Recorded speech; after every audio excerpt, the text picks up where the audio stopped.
क्या गजब कहानी बनती है ना, जब एक अकेली माँ अपने 8 साल के छोटे से बच्चे को लिए अचानक देर रात गए एक ट्रेन का सफ़र तय करती है।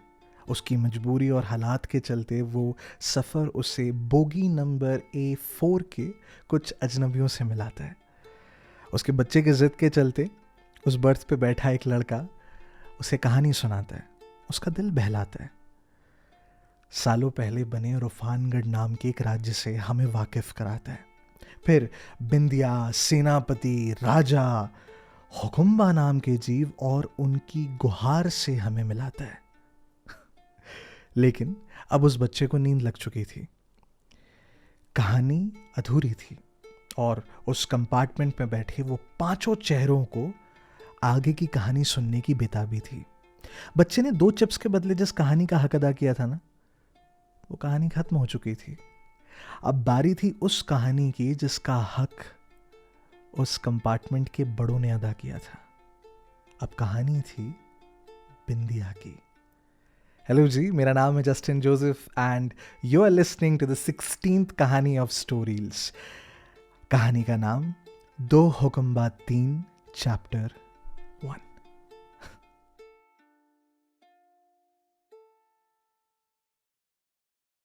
सबसे पहले, अगर आप लोगों ने इंस्टाग्राम पे पहला एपिसोड देखने के बाद ये वाला एपिसोड प्ले किया है तो thank you so much for showing the excitement. Thank you so much for letting me know कि आप कहानी सुनना चाहते हैं। It really means a lot.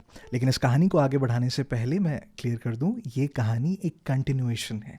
यानी 2 हुक्म 3 सुनने से पहले अगर आपने 1 हुक्म 2 नहीं सुना है तो आई वुड हेवीली रिकमेंड पहले उसे सुने, वरना इसमें कुछ समझ में नहीं आएगा। दूसरी चीज़, इसको आगे ज़्यादा मत सुन लेना, पता चला कि फर्स्ट वाले पार्ट के लिए स्पॉयलर्स हो जाएंगे। तो दैट्स इट, ठीक है। तो आगे बढ़ने से पहले पहले का सुन लेना।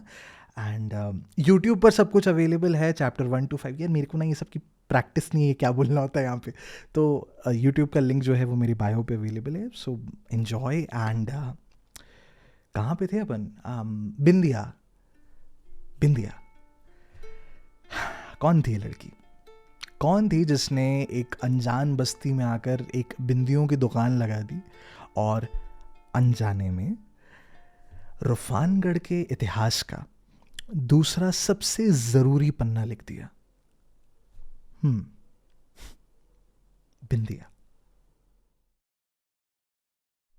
पुष्पक गांव की तरफ से वो जो रानी भेजी गई थी, उनके ताज की रस्म पूरी हो चुकी थी और उस रस्म के 2 दिन बाद बिंदिया पूरी तरह से सही हो चुकी थी।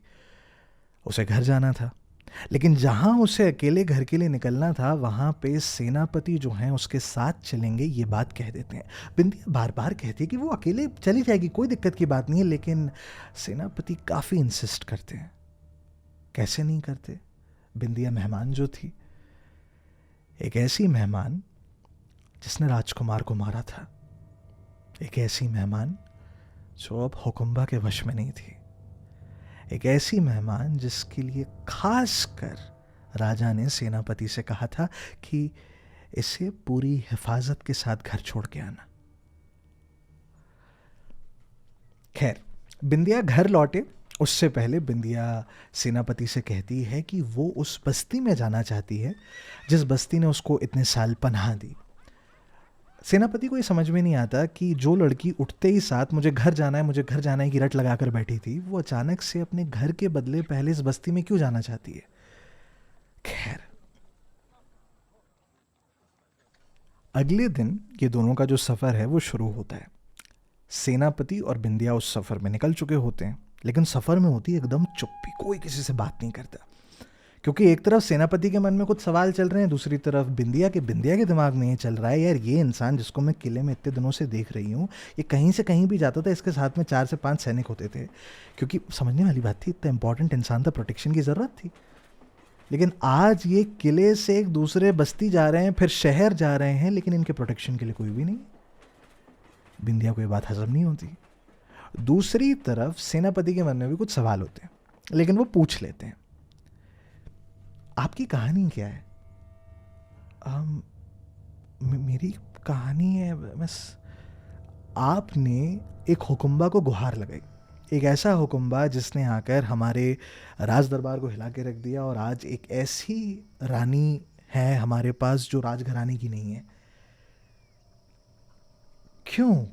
रफानगढ़ ने आपका क्या बिगाड़ा था कि आपने, या फिर राजा ने आपके खिलाफ कुछ किया था, या फिर राजकुमार ने कुछ? नहीं, वो ये सब कुछ और, जाने दीजिए, बहुत लंबी कहानी है। अच्छा। अम, अरे, रिजा तो सामने है। रिजा उस शहर का नाम था जहां से बिंदिया बिलोंग करती थी। अब नहीं नहीं, वो रिजा नहीं है। वो कुछ वहां पे नहीं है रिजा। रिजा, हम लोग तो पहले बस्ती में जा रहे हैं ना। अरे नहीं नहीं, आप ध्यान से देखिए, वो मैं गलती से बोल गया, आपकी बस्ती तो दिखाई दे रही है सामने। नहीं नहीं, वो बस्ती नहीं है वहां पे। अच्छा, तो अब आपको भी नहीं दिखाई दे रही, मतलब दूरी होगी। अब दूर है तो सुना दीजिए कहानी। बिंदिया हंस देती है, क्योंकि बिंदिया की टांग खींची गई थी उसी तरह जैसे इन्होंने सेनापति की टांग खींची थी। ठीक है। मैं मैं दरअसल रिझा से हूँ, ये तो मैंने आप लोगों को बता ही दिया था। छोटा सा परिवार है हमारा। मैं हूँ, माँ बाबा हैं, और मेरी मेरी बहन। ज़्यादा को खास अमीर नहीं, पर अच्छी खासी ज़िंदगी हमारी चल जाती थी। मैं और मेरी बहन शाम को अक्सर खेलने मिलने सब, एक शाम यूं ही खेलने के लिए निकले, और उस दिन बड़ी बारिश हुई थी। बड़ा कीचड़ कीचड़ सा सब हो गया था, तो हमारी जो बाकी की सहेलियां हैं कोई आई नहीं। अब हम दोनों भी पता है जिद में निकले थे, हमें हमें जाने का ऐसा था नहीं।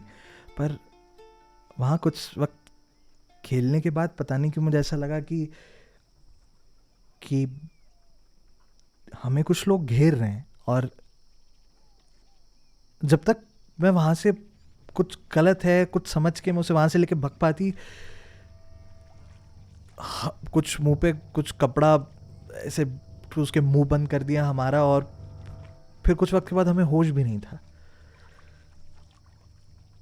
आँख खुली तो हम न जाने कहाँ किधर, बस इतना पता था कि किसी जंगल के बीच में, शायद हम उसी जंगल के पास में थे जिस जंगल के पास वो मैदान था, हमें नहीं पता। बस रात हो चली थी, और मैं और मेरी बहन अकेली नहीं थी। हम हमारे हमारे साथ में बहुत सारे और भी ऐसे बच्चे थे, और हम सबके हाथ पैर सब।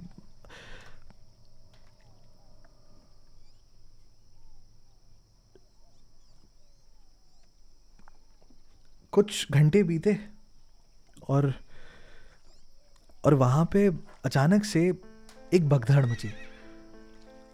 पता चला कि कोई बच्चा था शायद जिसने अपने हाथ खोल दिए, तो उसने किसी के, और अचानक से बचने के लिए वहां पे एक भगदड़ मच गई। हम जितने बच्चे थे उतने वहां पे लोग नहीं थे, और मैं छोटी को ढूंढ रही थी, वो शायद मुझे, और हम सभी वहां से, हम बस भाग रहे थे, हम बस वहां से निकलना चाहते थे।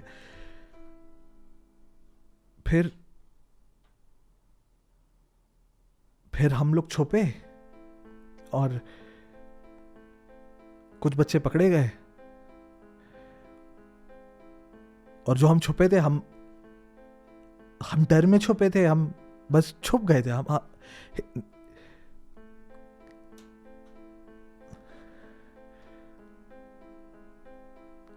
कुछ बच्चे जो पकड़ में आए, उनमें से एक को मारा गया। छोटी थी।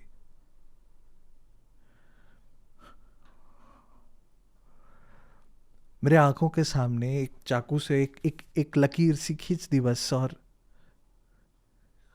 खत्म।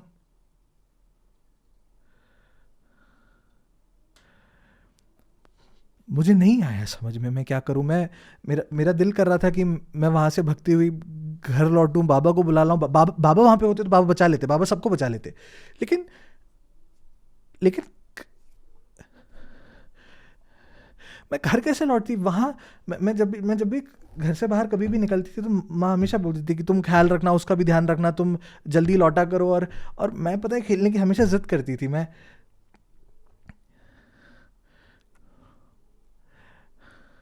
छोटे को मार दिया।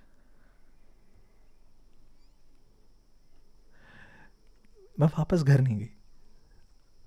मैं मैं और वहाँ पे कुछ और बच्चे थे, सब पता नहीं कहीं कहीं भाग रहे थे। मैं किसी के साथ नहीं भागी, मैं अकेली भग बस मैं बस वहाँ से चली गई। जब ये दोनों बच्चे घर नहीं लौटते तो पापा मम्मी ऑफ कोर्स परेशान हो जाते हैं। बिंदिया के माँ बाबा जो थे वो दोनों के दोनों गांव वालों को बताते हैं। गांव वाले जो थे बच्चों को ढूंढने में लग जाते हैं। पास में जो जंगल था वहाँ भी ढूंढा जाता है, आसपास देखा जाता है, कहीं किसी ने देखा पूछा, किसी को कुछ समझ में नहीं आता। और इस बीच में बिंदिया गिल्ट के चलते अपने घर नहीं लौटती। छोटी सी बच्ची जंगल में 4 दिन बिताती है। चौथे दिन तक तो कमज़ोरी उसके सर पे चढ़ चुकी थी।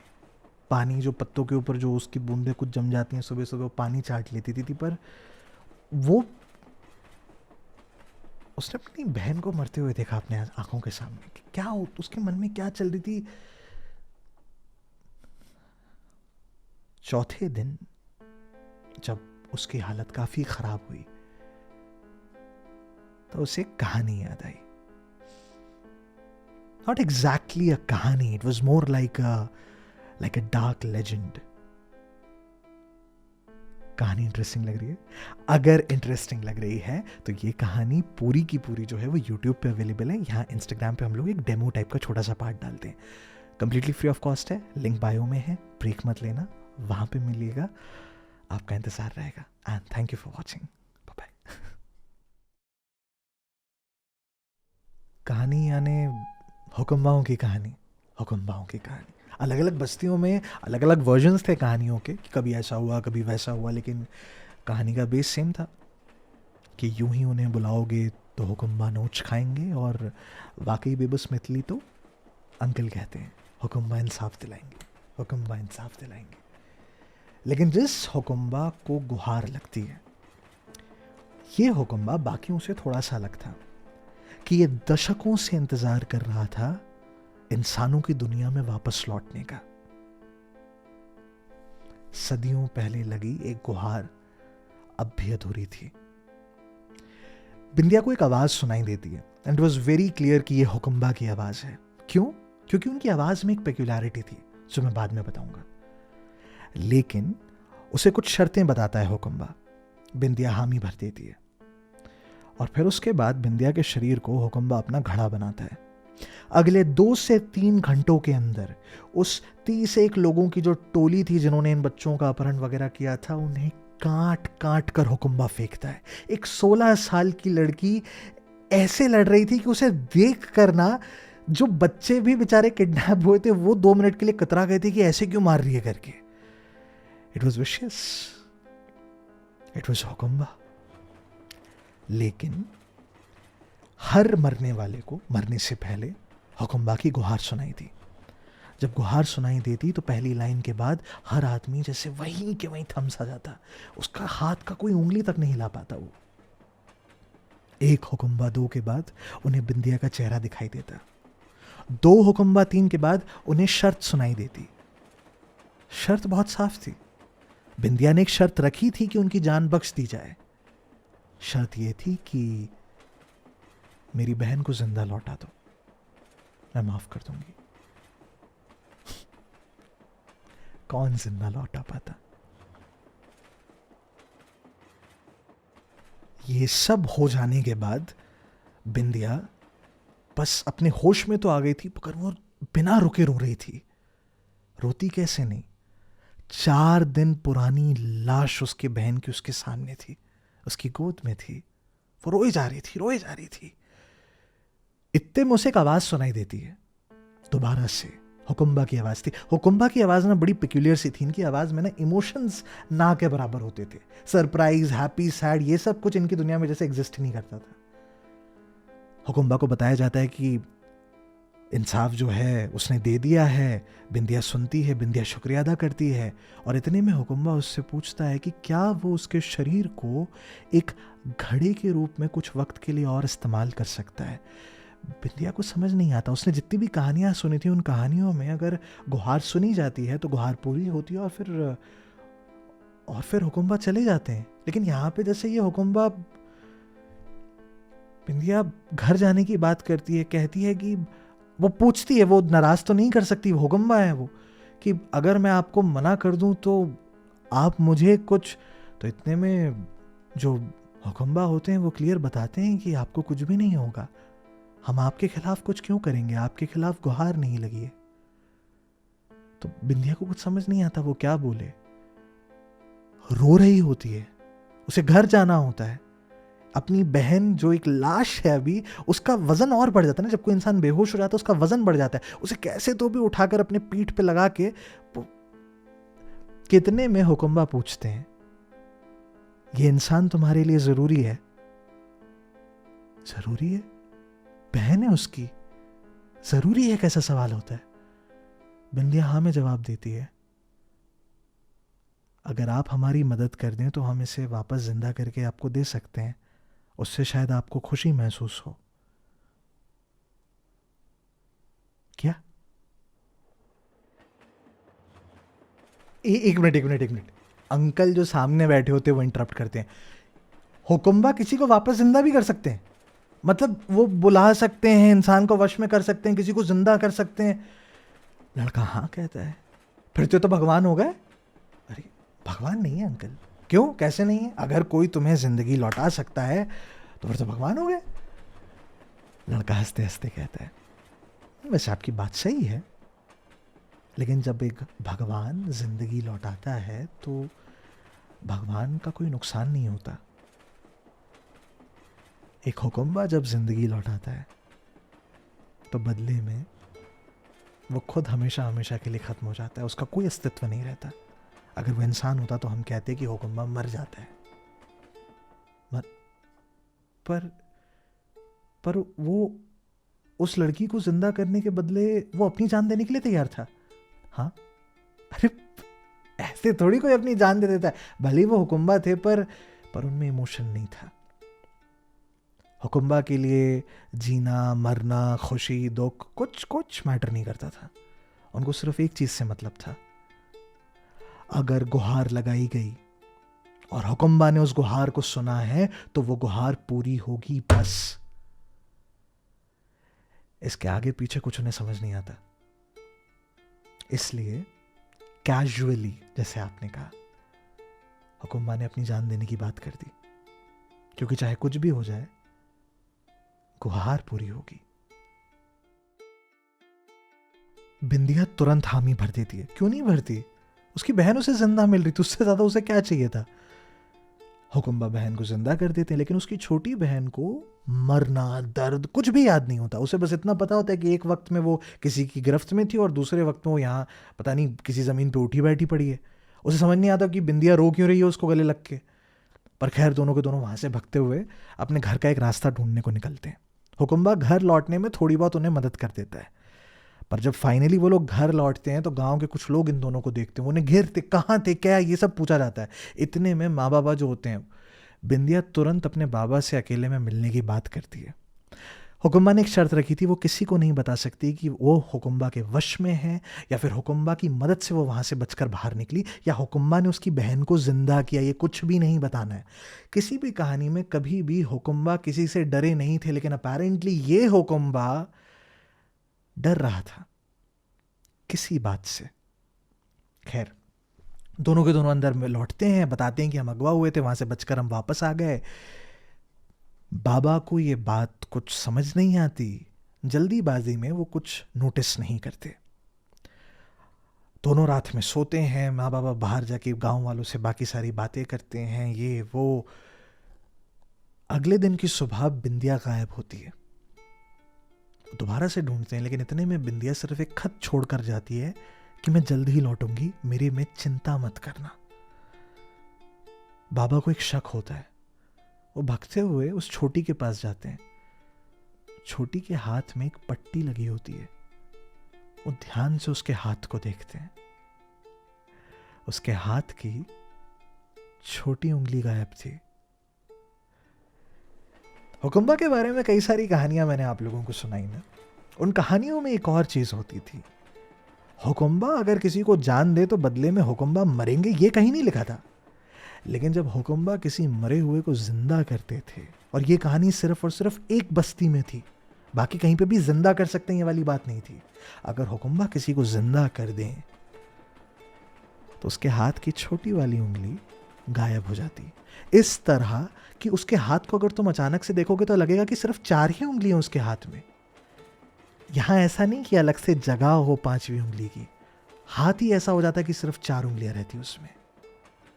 उसके बाबा जैसे ही वो देखते समझ जाते कि कुछ तो गड़बड़ थी, कि शायद उनकी बेटी को मारा गया और हुकुम्बा ने वापस जिंदा किया है। वो तुरंत उसके हाथ पे दोबारा से एक पट्टी बांधते हैं ताकि किसी को कुछ दिखाई ना दे। बिंदिया गायब क्यों होती है इसके पीछे शायद हुकुम्बा था, ऐसी एक थ्योरी उसके बाबा लगाते हैं। लेकिन उस गांव में अब रुक नहीं सकते थे, क्योंकि उस गांव में अगर रुके तो छोटी के हाथ का वो अगर किसी ने देख लिया, और कहीं किसी ने भी अगर वो कहानी सुनी हो कि 4 उंगलियां ही बचती थी अगर हुकुम्बा ने जिंदा किया हो, तो उसके बाद फिर यहाँ पे भेदभाव होना शुरू हो जाएगा। क्योंकि हुकुम्बा, जैसा मैंने पहले भी कहा, दे वर नॉट रियली अ कहानी, it was more like a dark legend. लोग पसंद नहीं करते थे हुकुम्बा को बुलाए जाना या हुकुम्बा की गुहार लगाना, लोग उसे अपवित्र समझते थे। रातों रात अगली शाम वो वहां से भाग निकलते हैं, लेकिन भागने से पहले वो एक इंसान से मिलते हैं, उनके पड़ोसी से। बाबा पड़ोसी से मिलते हैं, एक ऐसे पड़ोसी जिनसे वो काफ़ी ज़्यादा मतलब लंबे वक्त से जुड़े हुए थे, बचपन के दोस्त थे, बहुत भरोसा करते थे, और वो उसे सारी बातें बता देते हैं। घर संभालने का जिम्मा दे देते हैं, क्योंकि वो इस घर नहीं लौटने वाले थे। कह देते हैं कि बहाने में इतना कह देना कि हमारे चाचा की तबीयत जो थी वो थोड़ी सी ख़राब हो चली है, तो हम वहाँ जा रहे हैं और वहाँ जाके उनके खेती बाड़ी को हम संभाल रहे हैं, ऐसा करके कह दिया जाता है। ठीक है, यहाँ से वो जाने से पहले पूरी बात बता देता है कि उसकी बेटी की हाथ, उंगली, सारी बात उसको बता देता है। पड़ोसी बस खुश था कि उसकी बेटी सही थी, पर उसे यह भी पता था कि बिंदिया गायब है। अगर बिंदिया कभी भी वापस लौटे तो वो इसी बस्ती में लौटेगी, वो रिझा में ही लौटेगी। तो अगर कभी वो लौटे तो प्लीज उसको संभाल लेना। और कुछ और बात कहकर उस छोटी को उठाते हैं और बाबा वहां से निकल जाते हैं। अगले दिन की सुबह गांव के किसी को भी पता नहीं होता कि पूरा का पूरा परिवार कहां चला गया, तो वो पड़ोसी समझा देता है कि ऐसा ऐसा है। रातों रात रिझा की बस्ती से एक परिवार की कहानी हमेशा हमेशा के लिए बदल चुकी थी।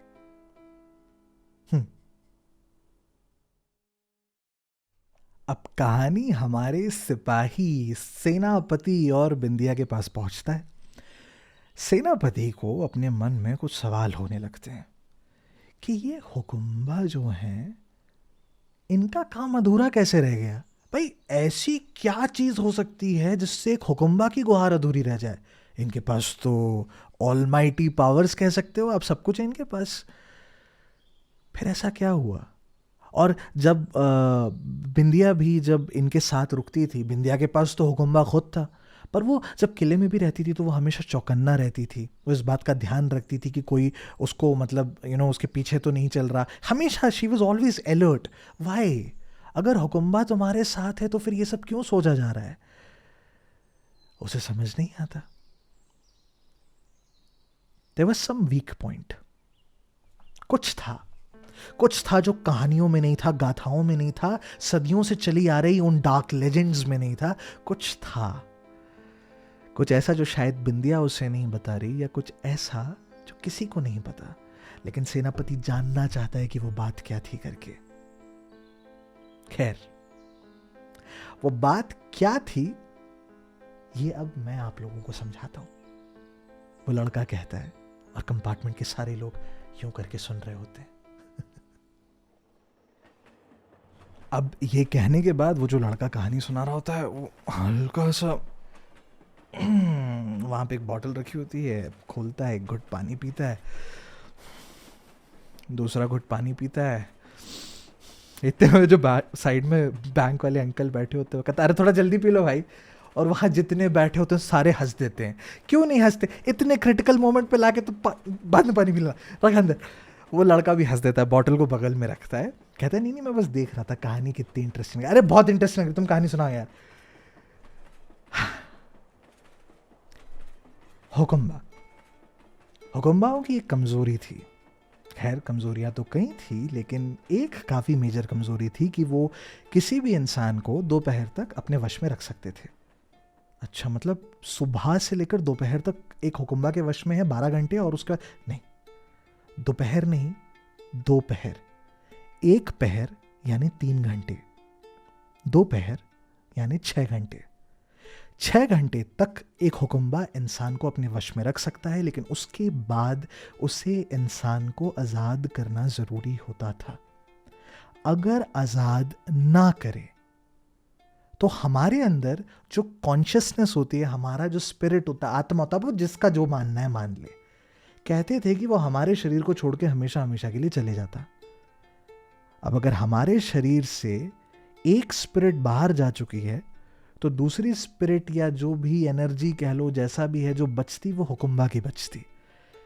यानी वो हुकम्बा जो अमर होते वो हमेशा हमेशा के लिए अपनी ताकतों को खोकर उस इंसान के शरीर में कैद हो जाते अगर उन्होंने दोपहर के बाद इंसान को अपने वश में रखने की कोशिश करी।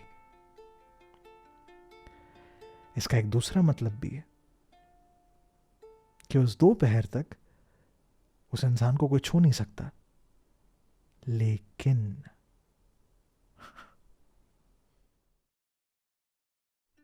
16 साल की एक नाजुक सी उम्र में बिंदिया अपने अंदर एक हुकम्बा को लिए एक बस्ती की ओर जाती है।